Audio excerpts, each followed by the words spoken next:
defal tawfeex ak jàmm ak salaam ak jàmm ak koom mboole mi jigéen yu nekk ci àdduna. Jigéen li mu nekk ci bëtu yàlla ak ci bëtu nit ñi amul fu mu yem. Nous en avons aussi un bonheur particulier de se rappeler de ces créatures bénies et l'exprimer aussi en guise mahrifatique.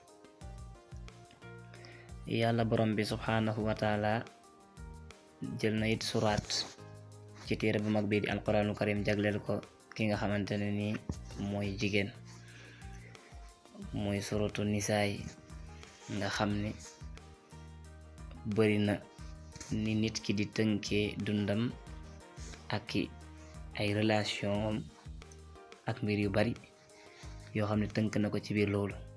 waaye nag saa su nekk bu góor amee rek jigéen day am, ndax bu amut du mën a wéyal liggéeyam, du mën a dox ci ni mu war a doxee. ndax yàlla mënoon na bàyyi ñëpp yem ci nafsin wahidatin, bu ko defee ñëpp nekk ci benn mbir, waaye dafa xam ne fala budda ñaari wet yi am. moo tax yaa ayyuhan naasu taqu rabbakumul lazi xalaqakum min nafsin wahidatin wa xalaqa minha zawjaha. Ô homme, craignez votre Seigneur qui vous a créé d'un seul être et a créé de celui-ci son épouse. Yàlla bi mu doxalee loolu moo lay wan ne kon su matoon day yem ci kàddu bu njëkk bi, waaye daf ko mottali te yàlla du jum.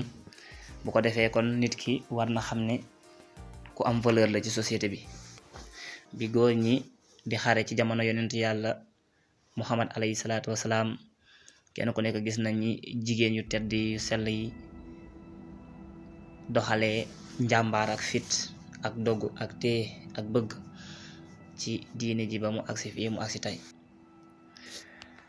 waaye juru Cheikhul Xadim Cheikh Ahmad Bamba ñu bari sax dañ dem ba foog ne yenn ci sunu yaay yi foog ne sax at yi ñu am tey moom la amoon, fekk na ñoom ñoo ko gën a féete mag. waaye gis nga liggéey bu rëy bi nga xamante ni tamit moom def na ko.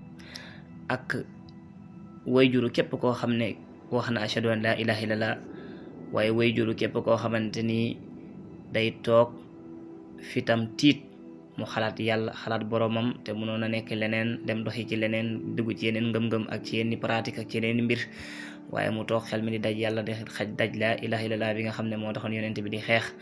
loolu te daange la yëkkat. ku wax nag jigéen wax mariage, ku wax jigéen wax yar, ku wax jigéen wax kër, ku wax jigéen wax xam-xam, ku wax jigéen wax nga société bi.